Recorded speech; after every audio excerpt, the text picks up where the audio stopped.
Hi everyone, welcome to today's conversation with Scott Matyjaszek of Artifacts. This is one of our virtual programs in this year's M&T Bank Clothesline Online Festival. This festival has been our largest fundraiser for more than 60 years, and although we've had to pivot to a virtual format this year, our goals are still the same. We want to highlight and support the arts and our artists, so thank you all for joining us today.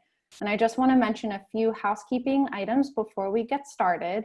We do have a live captioner with us today, so if you would like captions, you can click the closed captioning CC button that's found at the bottom of your screen. We also will have time to answer any questions that you have for Scott throughout his presentation today, as well as at the end of his presentation, so be sure to send in your questions. You can do that by clicking the Q&A button that's also at the bottom of your screen. And finally, at the end of today's webinar, your browser should take you to a short survey about your experience. So please let us know what you think and how it was. Your feedback is super valuable for us, especially in this digital format. It's my pleasure now to introduce our presenter today. So Scott Matyjaszek is from Michigan originally, and he moved to Rochester in 1971. He creates, as he describes, 3D photo sculptures by taking original photographs and hand cutting, assembling, and layering them to create depth and perspective within the frame. His work has been referred to as similar to trompe l'oeil, as well as being called urban landscapes, which transform what might be viewed as the dullest subjects imaginable, old walls, into elegant, deductive composition. In addition to his photo sculptures, he also makes photographic jewelry, which is three-dimensional miniature sculptures in the forms of earrings and pins. So Scott, welcome. Thank you for being with us today. I'm going to pass it off to you now to tell us what you know about your work. Hello. Good afternoon to everybody, and good morning to those on the East Coast. I do have a few people out there who are probably watching. You know, just before this webinar today, I had been thinking last night about some things that were coming from a stream of consciousness.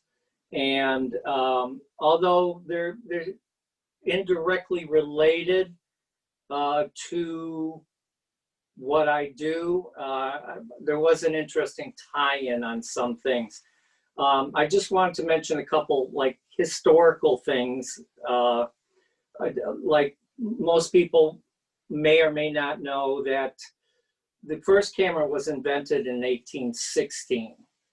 And in 1900 was the first mass marketed camera, which was the Kodak Brownie. In 1927, the first TV was invented, which was over 93 years ago. So this was actually the first electronic device with screen for communications. And I'll tell you why that's relevant in just a moment. And so, and in 1928, TVs were made available to the public. In 1946 was the first mass marketed first mass produced TVs which were brought to market. Now, the other interesting tie-in, which for me, it's like I'm here communicating on electronic device with a screen. And it got me thinking about, and I can't tell you exactly why, but I thought about Romper Room. And some of you may or may not remember Romper Room. I remember Romper Room with Miss Nancy. So 67 years ago, on February 9th, 1953, Romper Room debuted with Miss Nancy, and actually was the first syndicated program for teaching youngsters via a visual communications device. And this was just 7 years after TVs were first mass marketed to the public in 1946. So it's because of all these innovations, we are communicating here. If this was prior, some of the, like, let's say even television, just being able to speak wirelessly and direct to you is it's just really something to be thought about. Anyway, in a few minutes, I'm also going to be showing you some slides of my works from way back to the present. So if you have any questions, like Bella mentioned, feel free to ask, and I will try to answer them as we go along. So, and also please keep your questions relevant. So anyway, I came to Rochester, like Bella mentioned, in 1971 via Toronto. I lived in Toronto for 2 years. And then I met someone from Rochester, and I made the move to Rochester then.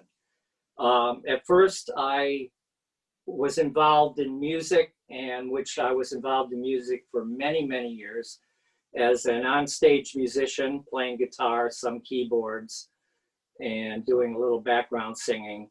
And I did that for quite a number of years. But after a while, I got disappointed in what was going on in the music business, and also disappointed with the musicians that I was working with. I was tired of just not making any money, to tell you the truth. And although I loved music, I didn't make much money. As an example, I was making, and I forget what year this was, I was making, I believe for 1 year, I did $32 a week was my income after all our expenses. And I rented a room for $16 a week. So if I had $1 or 50 cents for a magazine, that was a really big treat. So that kind of got old and was difficult after a while. So I decided that I needed to go back to school. And since I didn't have any money, I applied for grants, both state and federal. And I kept my fingers crossed, and I said to myself, well, if those grants come in, then that's my cue to actually proceed with going to college with no interruptions, meaning I wasn't going to be tempted to go back into just purely music again with no time for being in school. So I did get the grants, and I did go to our community college here, Monroe Community College. And when I went in for the interview, I was trying to figure out what it was exactly that I wanted to do. So I met with a counselor, and they spoke about the different programs. And at that time, there wasn't much in the media stuff. Computers were basically being used for data entry, and there wasn't any creative use for computers at all. However, there still was photography classes. They did have a multimedia course, which is what I decided on doing. And because I just didn't want to sit in a chair and do data entry. That wasn't my idea of fun.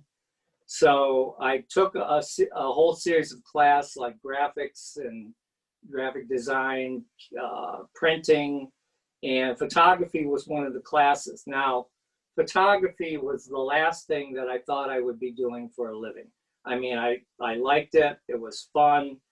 And what I did is I challenged myself quite a bit with the projects that we were given, because otherwise they felt very static to me.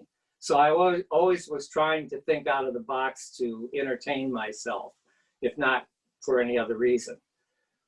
Luckily for me, with that in mind, I had some great teachers who were very supportive of me thinking outside of the box. And although I forget my graphics teacher's name, he was one of the most supportive, wonderful individuals that I have met. And I would do all these strange, bizarre graphic projects, and he was like really positive about everything I was doing. I do remember my photography teachers, Vince Rotella, who taught at MCC as well as Rochester Institute there, and also Jerry LaMarche, who was the head of the multimedia department. And I have to thank all of them for their support. They were fantastic. So in just another moment or two, I'll start a slideshow. And if somebody has a question about the slides, you can certainly interject at that point if you have a question about what I'm showing you. So do you have any questions, Bella, or anything like that, or before I move on? I'm sure you'll answer this later on in your presentation, but I know I'd love to hear about how you discovered photo sculpture and moved from 2D photography to realizing that cutting apart your photos and layering them created a much more dimensional, tangible image to look at. Yeah, I'm going to thread all that together with the slides, and it's going to. I have an image, and I'll get to that in a second, which takes me back to something I did when I was 12 years old. I did have a whole bunch of artwork that I made during my later teens, but I lived on a farm with a bunch of musicians at that time before I came to Rochester. This was outside of, in a suburb of Detroit, and unfortunately, the farm burnt down. The main house burnt down. I lost all my artwork that I had accumulated at that point. So that was very unfortunate, because I had some really, I thought I had some really cool stuff that I had gotten, but it was a shame. And after that point, everything was started anew. But like I said, and I don't know if I mentioned this, and if I did, prior to coming to Rochester, I did live in Toronto for nearly 2 years. So that was a great experience. I was involved in music, and I did a whole bunch of other things there. Like I was a disc jockey for a radio station for about 6 months, like an alternative station. And I also, believe it or not, I ran a restaurant for about 9 months. And I can tell you, and this wasn't like an official restaurant, it was actually a college restaurant. But what was interesting was, after that whole experience with that, I realized what hard work restauranting was. So anyway, I'm going to open up my slides now. So give me a second. Let me go over to my iPad, and we'll start. Give me a second here. Thank you so much, Scott. Looking forward to seeing these photos. Okay. And Bella, you can tell me everything's going fine as I connect over. Our attendees are sorry to hear about the barn fire that destroyed so much of your early work. Yeah, well, they say, blank happens. Let's see here, start broadcast. Okay, and Yep, you can see. You can see that? Okay, let me switch screens. And let's go to here. And do you see that image? Yes, we see your images. Okay. So this is the only piece of artwork I have from when I was a kid. And I'm going to show you something, because when this was handed back to me by my parents, I had no idea how old I was when I painted this. And I was a little surprised. I'll show you the back. And it says 1962. And I was born in 1950. So I was 12 years old when I first painted this. That's a beautiful piece. Thank you. I mean, I wish I had more of my artwork. I had other pieces as well.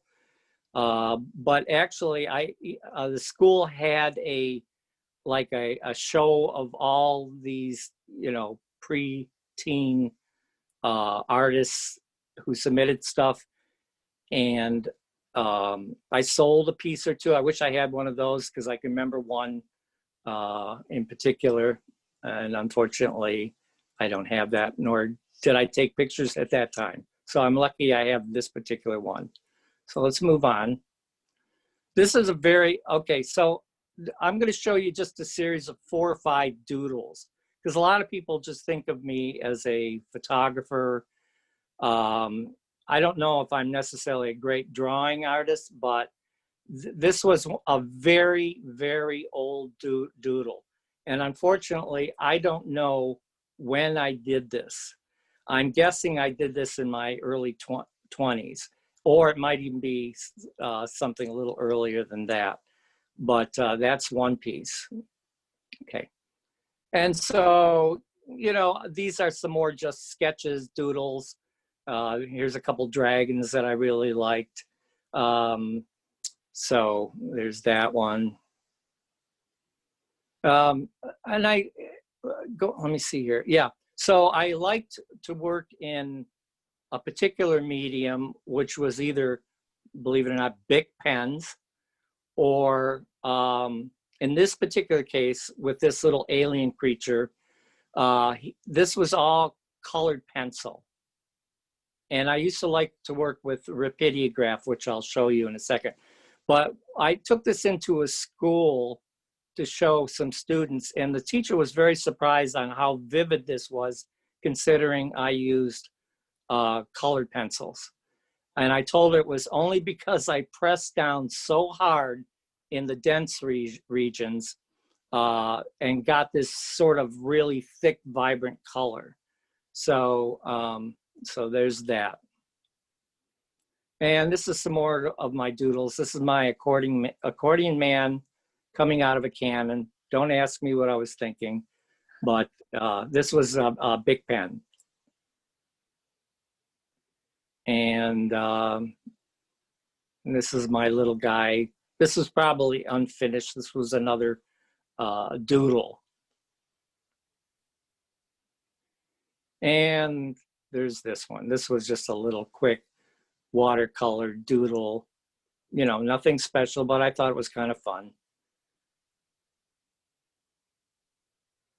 So all those doodles were done probably before I got into a band. So when I came into Rochester, the first official band I was with was called October Young. And you may or may not recognize me in this. Maybe the people who do know me might recognize which one is whom. I am to the far right, okay? And this was the first time I was getting involved in music. There was no visual arts that I was doing at this point. Okay, so there were arts and crafts festival happening in town, and I used to dress up as a clown and paint children's faces.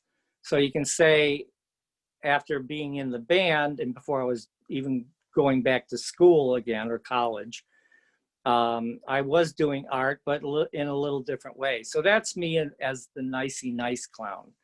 Now, I took my whole outfit and I changed that for Halloween. And I just thought this was fun, just to show you this next one.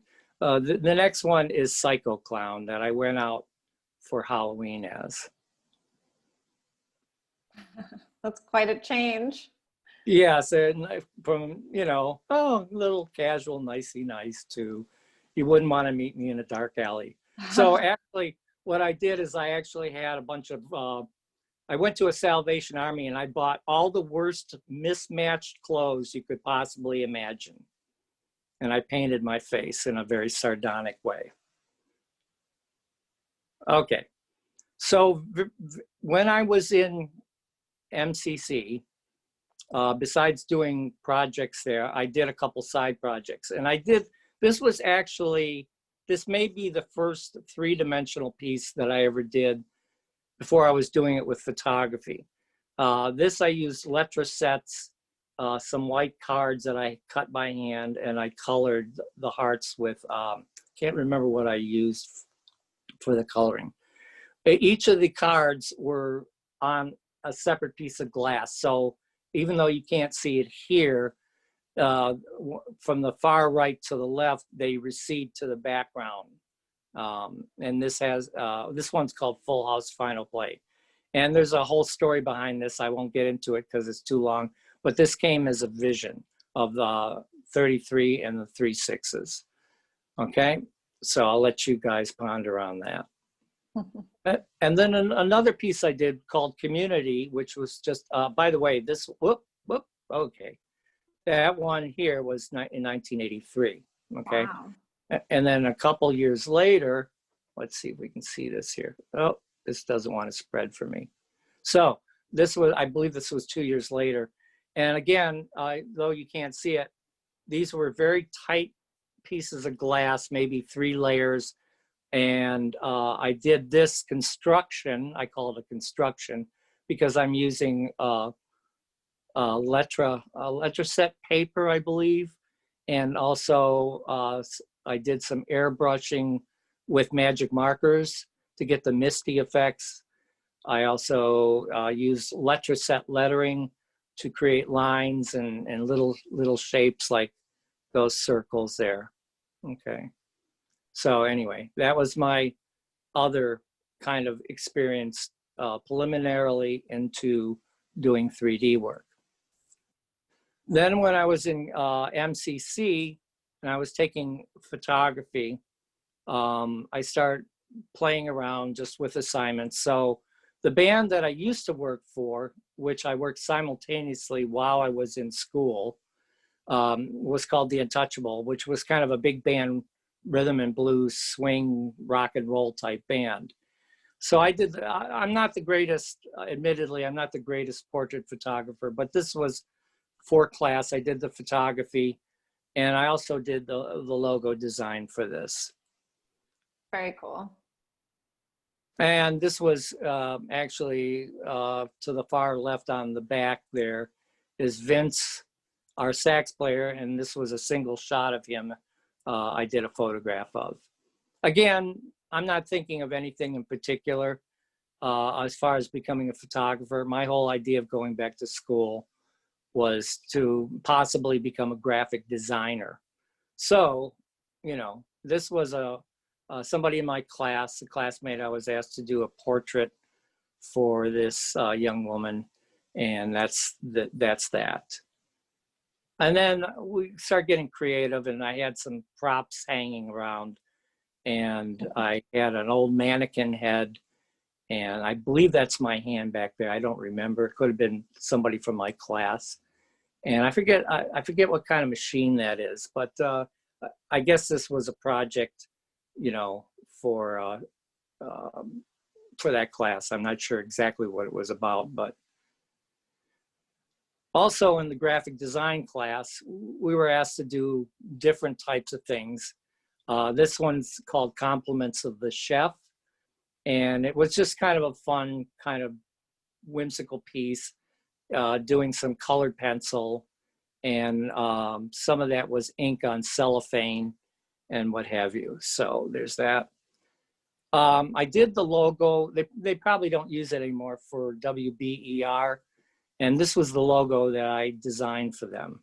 And so there was no computers at that time. So I had to map all this WBER thing by hand.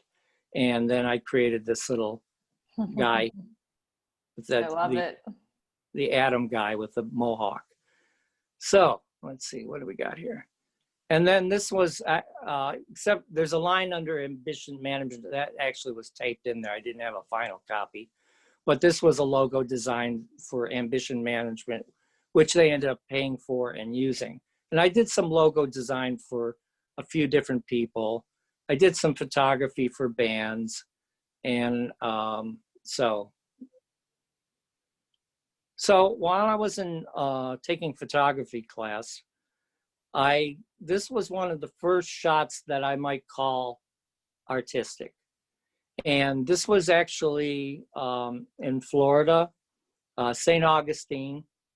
And I liked the quietness of this. And I liked the muted tones that you're looking at, around the sides. And this piece is called Entrance. But to me, the entrance isn't the obvious place on the right. The entrance is the vague, sort of misty portion on the left, but that's just my interpretation. And another early piece, and by the way, these were all flat images. There was no 3D photography yet. And this is another one that's kind of more abstract where I'm dealing with surfaces. This one's called Two Friends. And I like the color tones in this and, just the oldness and corrugated rust on it and stuff. So although this is a very modern day example of my booth, which I believe I shot just 2 years ago, my first display was made out of pegboard and PVC piping. So it was, I wish I had a picture of that because it was completely primitive compared to the display that I'm using now. So before I was doing the photography, this is my jewelry, and it was all from pieces of photographs, and you'll notice it's maybe a little hard to tell, but it was three-dimensional. My very first piece that I made is the one in the center here, this one, and I had no idea that I would start making things after that. So this stuff was pretty early on, probably early 80s, mid 80s, somewhere around there. Very cool. This was a necklace that I did with mother of pearl and hematite. And I never finished this. Matter of fact, the back has to be cleaned up and finished. This was one of the last things I did before I moved on from jewelry. This is another flat image that I shot called First Light.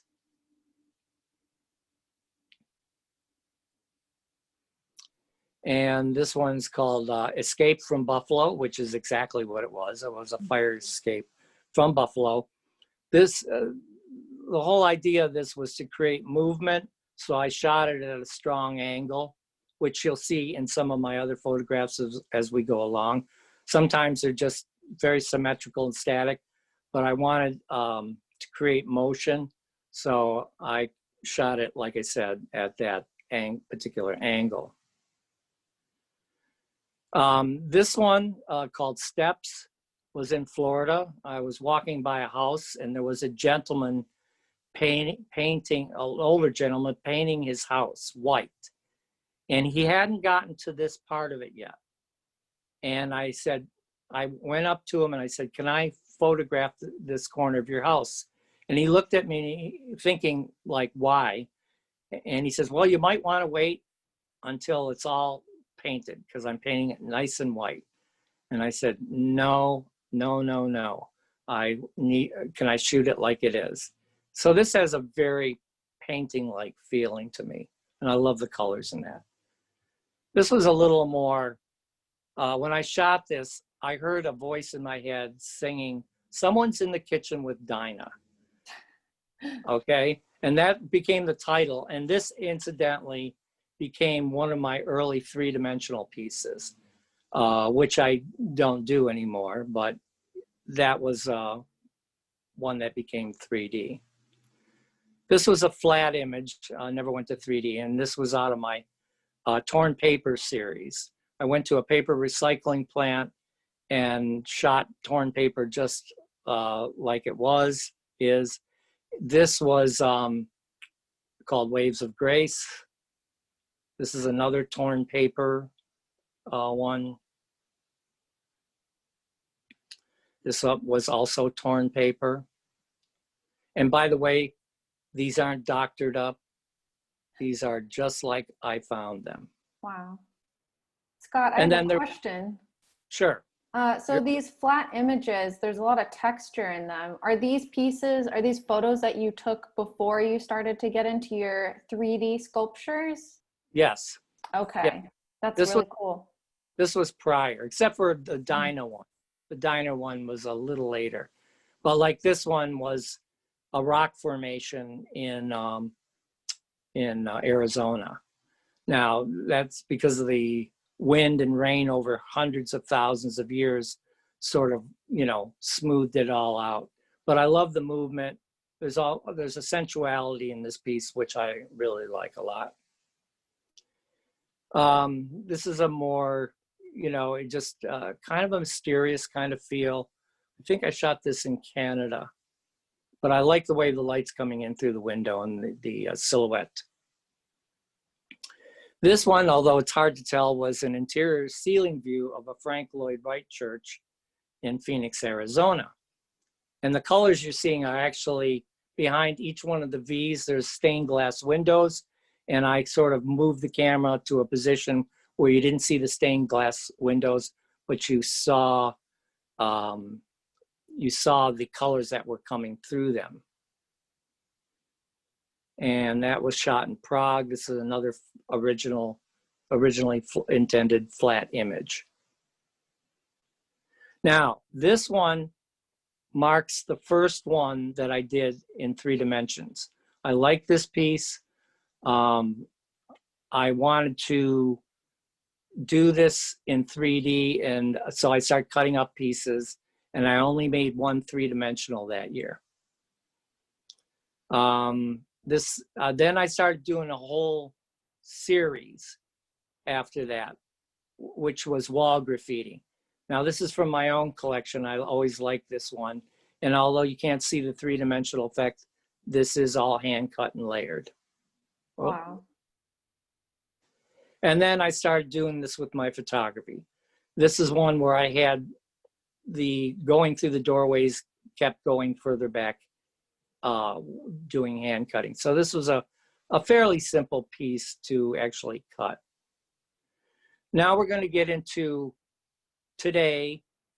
These are pieces that I'm doing, and they're part of the Black Box series, which are the more elaborate forms. You'll see on the left all the pieces that were cut. And then this doesn't include the support systems. So there's probably, I'm guessing, about 100 pieces that were used to create the final piece that you see on the right. Same thing with the jukebox, over 100 pieces. Wow. Again, that's supports included. The lifters, which were of varying heights, finished on the right. This is a recent one. If you look to the top, you'll see the pieces, the separate pieces, and then you'll see the finished piece on the bottom. Scott, I have a question for you. Sure. And this is from our audience. What do you use if you're willing to part with maybe a trade secret? What do you use for your support systems? Is it foam core? Is it a different material? How do you get that dimension? Well, I use primarily foam core because it keeps the piece light. I originally tried using either glass or plexiglass, but there were issues. Clarity being one of it. If you stack too much glass, you lose clarity. Too many reflections. And also the other problem is the piece becomes extremely heavy. So I decided early on that foam core was the way I went. And I used some other plastics as well, but primarily foam core. This is a recent picture. I shot this in a lobby in Chicago. It was kind of a retro kind of hotel. And most of the screens had static on it. Some were turned off. I stuck in all pictures that I remember as a kid. These are programs I remember. I could have, you know, taken any programs, but, you know, you even have the Honeymooners over here or Leave It to Beaver there. And I did this in 3 dimensions, which you can't see on this particular picture. Scott, I have a question about that one. Okay. Do you get this whole set together, or can people purchase individual little radios and television sets? Well, I haven't had that request.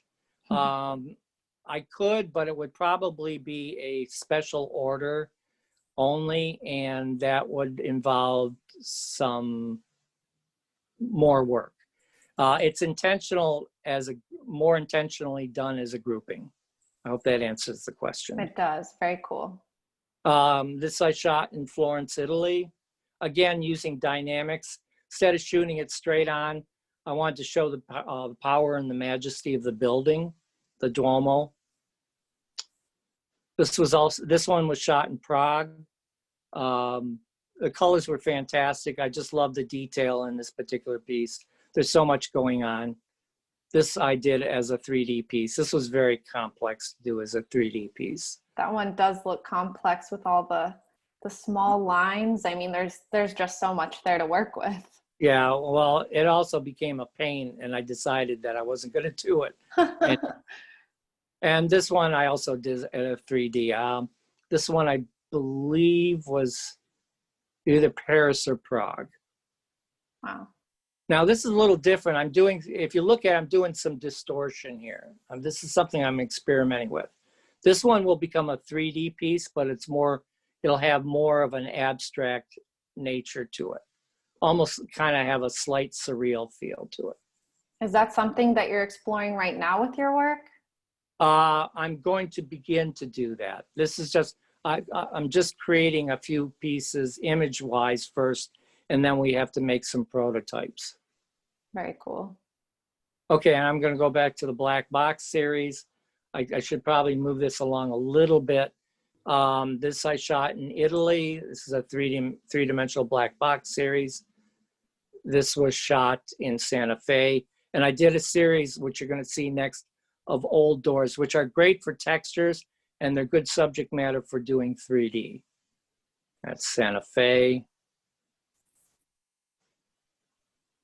This is Santa Fe. Santa Fe. These were those little architectural blocks that were part of a wall in Santa Fe. Wow. These are beautiful. Thank you. I have a question for you from the audience. Go. What cutting tools do you use for your work? Okay. When we do the prototyping and when we do the initial constructs for that we sell for a little while, I know some people are going to find this hard to believe, but we use an X-Acto blade. And I say we because Laura, my assistant, is doing all the construction now. I used to do it in the beginning, but it became too big of a workload for me. And so Laura does this. She uses an X-Acto blade. Now, after a piece becomes popular, so we don't get carpal tunnel, I do have a laser, and we map it up and cut it by laser afterwards if a piece becomes popular, so we don't get carpal tunnel. Wow. But everything still has to be stacked and glued and put together by hand, even though we do the cutting with laser at that point. But like I said, we do the prototyping and the initial, group of maybe 20 of them for by hand at first. That's another Santa Fe. Santa Fe. This was Burano Island, as well as Burano Island again. That was in Italy. Cinque Terre. Wow, I think that one is my favorite so far. That's beautiful. This one has quite a few layers. It's a little hard to see. I think this has about 9 different layers. Whoa. And the Good Old Boys, which is a series of gas pumps, which is kind of a fun piece.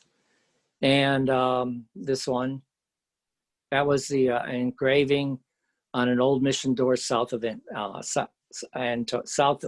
San Antonio. This was Montreal. That was upstairs at a restaurant, and I believe it was in Memphis, Tennessee. This is an old 1930s gas pump. This one's called, now I'm having a mental block, The Old Timers. And this is a group of clocks I shot in an antique window in Paris. Wow. They look like a family to me. This is Sonnenberg Gardens. Oh, cool. This was Prague. This was Prague at the Art Deco Hotel. Okay, so the next group of slides, and then I'm going to end the slide portion. This, I do digital works on dye-infused aluminum. So these are complete constructions, have little or nothing to do with photography. So this one's called Star Map, Convergence. This one's called Continuum. Very cool. This one's called The Dancer. This is called Sound Refraction. This one's called Underwater Symphony. And you can see some musical notes that I put in there very lightly. Oh, nice. So all the fish and jellyfish are coming together to see the conductor who's here. Whoop. Okay. Now, so I work in 3 basic mediums, the 3Ds, the dye-infused digital imagery, and then the last series, I'm going to briefly show you 3 pieces, is what's I call the Wisdom Tree series. And these are images and verses that I've done over the years. There's 24 in the series. They can all be seen on my website. So here's one called I Am Not a Fraction. We don't have time to read these right now, but you can read those on my site. That one's called Ascension. And this one's called A Solitary Invitation, which, by the way, is probably my most, I don't like using the word popular, but it's my most popular piece out of word series. So that ends that. Well, so let me go back to the other screen. That was great, Scott. Thank you so much for showing us all of those photos. I feel like we really followed your journey throughout your artistic career to where you are now and today. We can see you now. Hi. Okay. That was great. Thank you so much. You're welcome. So you're perfectly on time. We have about 15 minutes left. We do have some questions for you from the audience. So I'm just gonna go ahead and ask them if that works for you. Yes, go ahead. So one question we have, do you alter any of the colors in your works when you're creating them, or are they all natural colors? And you showed us that second set of works that you did that were a little bit more fantastical than standard scenery that we might see in everyday life. When you say the second set of works, are you talking about the digital works on dye-infused aluminum? Yes, those, and also just the colors in your original photographs. Do you alter them at all? Okay, well, so with the digital works, all the works completely intended. So let's just sort of put that to the side. The photographs themselves are pretty close to the original scene, to the best of my remembrance. And there are a few pictures where the colors are accurate, but I'm pushing the colors. So the colors are more vibrant. But I don't do that to all the pieces. You probably remember there was like a red and a green wall after each other in the three-dimensional box series that I did in Italy. Those I took a liberty of pushing the color more. But a lot of the old doors that I shot in Santa Fe, those were pretty much the natural colors. There might be one of them that I pushed the colors forward more. Wow. That's impressive. The colors are so vibrant. They're beautiful. Another question we have for you, how many copies, and I'm sure it depends on each piece, but how many copies of each picture do you end up using, would you say, when you're making your layers? Well, I bet everybody will be surprised when I said generally 2. Wow. I do on occasion utilize 3,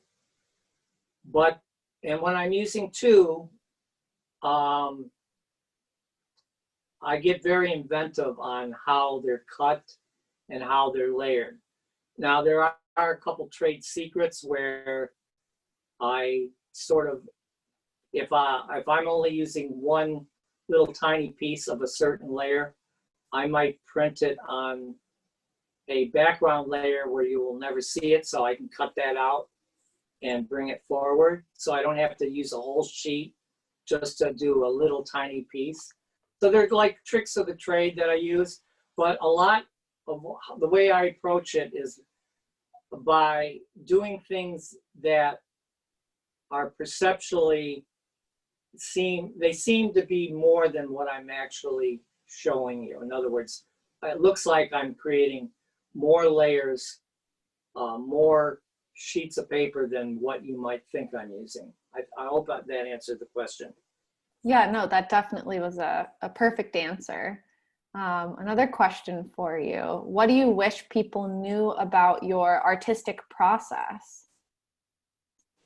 Well, I think it depends on what I'm doing. Just to swerve off the 3D photos for just a second, the Word and the Image series were actually another part of my self coming forward, because they deal with metaphysical subjects. All of them do. And once you start reading those, you'll realize what that is. And that's not for everybody. That's for, only a certain audience is probably going to be attracted to them. The digital images, which are way more abstract than any of the other things I do, are just my exploration into color, shape, and form with less restriction. See, with photography, I try to find things that are within our environment. And it's sort of a challenge to myself to sort of bring that beauty forward on things that, like you mentioned earlier, things that are mundane, that we would maybe even pass by and not look at. So I'm hoping that my work increases the power of observation for people. And one of the greatest compliments that I ever got, and I've heard this a few times, is a customer came into my booth and said, since I saw your photography, I look at things in a completely different way, and in a way that enriches my life. And I thought that was really fantastic. Yeah, definitely. Another question for you. Do you create custom pieces for customers ever? Or, is that something that you offer? Could they bring you a piece or an idea? I did some custom work a while back. And although to some extent I did like doing that, but there was some logistical problems. One, you're creating one of a kind. And that means there's a lot more work up front. And if I were to do something even like that today, it would be very, very, very expensive. And to tell you the truth, I'm so busy with the other works that I don't even have time for that at all. It just, and plus customers always have sort of an idea of what they want. And it was tricky. It was tricky. So honestly, I don't do custom work. I'd like to, but it's just logistically not doable. Sure. No, that's totally understandable. I can't even imagine how complicated it is to put together these images that you take initially and then imagine how to bring them to life. Another question about your work, do you ever do multiple copies of a really popular image? For example, one of the ones that we can see at your studio today, do you ever create multiples of those, or is it kind of like a one off? Well, Yeah. Okay, so I do open editions, which means they go on as long as I want until I decide to kill them, kill that series. And I also do limited edition. Now I'm going to give you an example while we're up here. Okay, so there's the TV sets. Very cool. Okay, that's fun to see in real life. Well, virtual. Yeah, real virtual life. But you can see the three-dimensional when I sort of rotate it. And then I have a YouTube video that better illustrates this, which Bella will give you at the end of this. So anything in a white mat, they're not quite as deep as the ones in the black box series. These are kind of like, I call these the Rolls Royce of what I do. These are my standard edition. These are open edition. That means I'll do these until I, stop them on my own choosing. But these are limited edition pieces because these ones are more elaborate. Let's see if I can. Wow. It's so fun to watch you turn them. I mean, they really come to life. It's amazing, the work that you do. Yeah, I'm gonna show a few of them real quick. I know we're running close to time. Here's another one. And are all of these works available on your website? You can see them on my website. If someone were to get in contact with me, they'd have to email me first, and then they'd have to call me by telephone if for some reason they were interested in ordering one. Very cool. So the black box series are limited editions, where the white matted are not. Now let me just show you a few more here. How are we doing on time there, Bella? We have about 6 minutes left, so I think we have a couple minutes left for you to show us some works. And I have one final question for you before we say goodbye today. Mm-hmm. Can I ask you now? Sure. Do you have a favorite piece that you've created? Oh boy. It's kind of a tough question. That's like saying, who's your favorite child? Right. I have favorites. I'll have to do plural. I think, if I may, well, one of my favorites actually is this one I showed you. That one's really beautiful. But one I showed in a slide, let me see if where that is here. Let me switch glasses so I can see properly.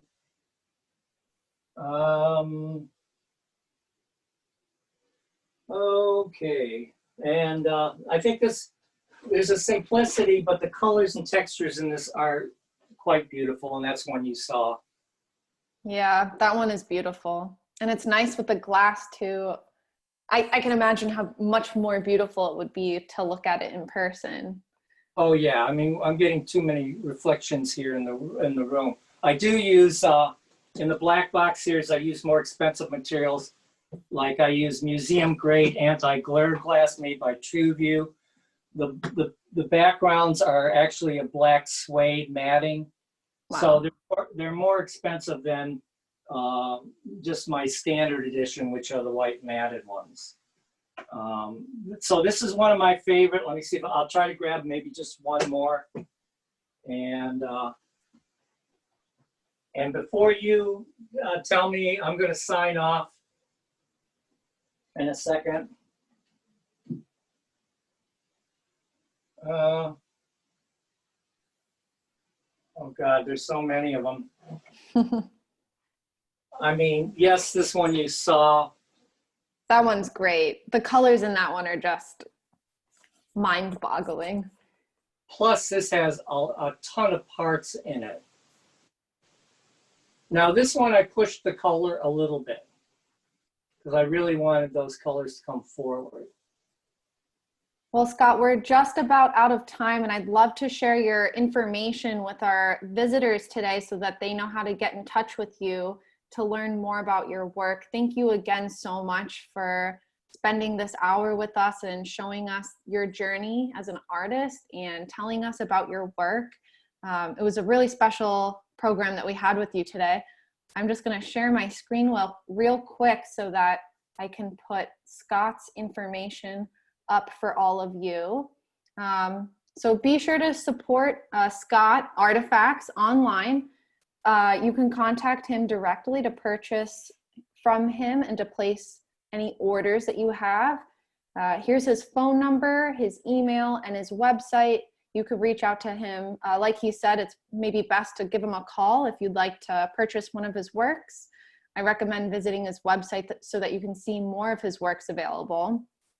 And he also has a great YouTube video about his work that shows the dimensionality to them. Since we only got to see some of them turning in person today, if you'd like to see them on YouTube, you can go to this link, which I sent in the chat as well. And be sure to check out more of what the M&T Bank Clothesline Online Festival has to offer at clothesline.rochester.edu. We have all kinds of fun things throughout the rest of the week. We have another program later today at 4:30, as well as many other programs throughout the rest of the week. You can also purchase your Clothesline t-shirt by visiting our hub, and you can also renew or purchase a membership with the Memorial Art Gallery for $15 off. That's our Clothesline special discount, and we're offering it all week long. There are a few other things that you can do if you visit our event hub, like voting for one of our artists for 2020 for the Visitor's Choice Merit Award.